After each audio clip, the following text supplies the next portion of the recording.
Beside the old Lalbagh Fort in Dhaka, there lies a crumbling neighborhood, Godhuli Nagar.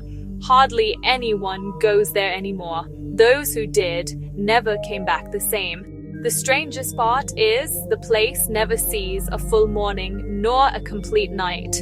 The sun glows in a dim red haze, but darkness never falls. Everything is locked in an endless twilight. People whisper that it is a gap between the world of men and the realm of shadows. Rafi, an 8th grade boy, was unusually drawn to mysteries. While his friends spent their days playing football and games, he devoured books on ghosts and unsolved legends. His grandfather, once a freedom fighter, also carried countless tales of the old world. One evening, while rummaging through his grandfather's dusty trunk, Rafi found an old letter. The paper was yellowed, its corners torn, the handwriting shaky. It read, "If you ever see the door of shadows, do not open it. Once you step through, there will be no return." Along with the letter was a map marked in red ink, leading straight to the broken alleys near Lalbagh. Rafi's heart pounded as he traced the lines. A mixture of fear and curiosity gripped him tightly. When his friends found out, they laughed. "You're always stuck in ghost stories. If you're so brave, go there at midnight. Let's see if you dare." Rafi, stung by their mockery, made up his mind. Midnight. The city was silent, save for the distant barking of dogs. The air felt heavy, almost choking. Torchlight in hand, Rafi stepped toward the broken alleys of Lalbagh. The deeper he went, the colder the air grew, sending shivers crawling down his spine. At the very end of the alley stood a shattered wall. Suddenly, a glow appeared in the middle of it. First a tiny spark, then growing wider until it shaped itself into a door. From inside came a strange, whispering sound, like thousands of voices speaking at once.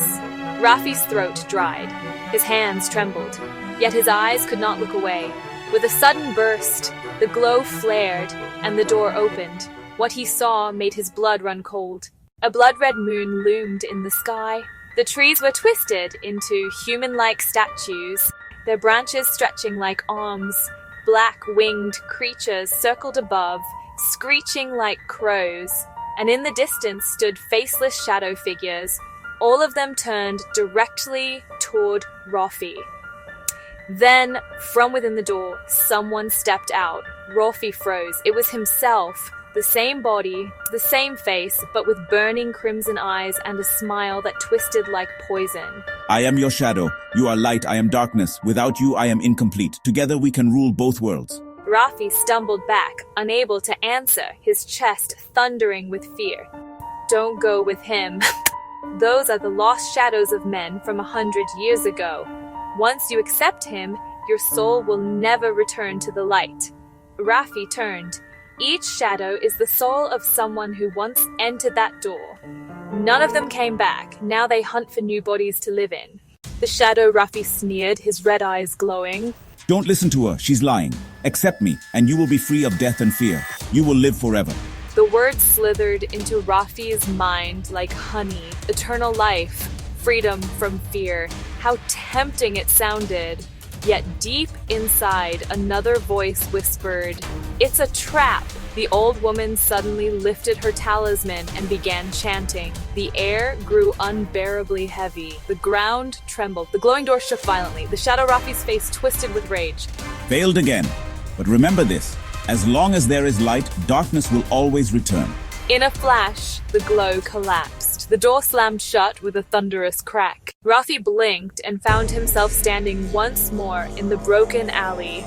The night was quiet, the torchlight lying on the ground. There was no old woman, no door, only silence, as though nothing had ever happened. But deep down, Rafi knew. It had been real. Since that night, he could never stand before a mirror after dark, because sometimes, From deep within the glass, he still sees a pair of crimson eyes and a faint, mocking smile.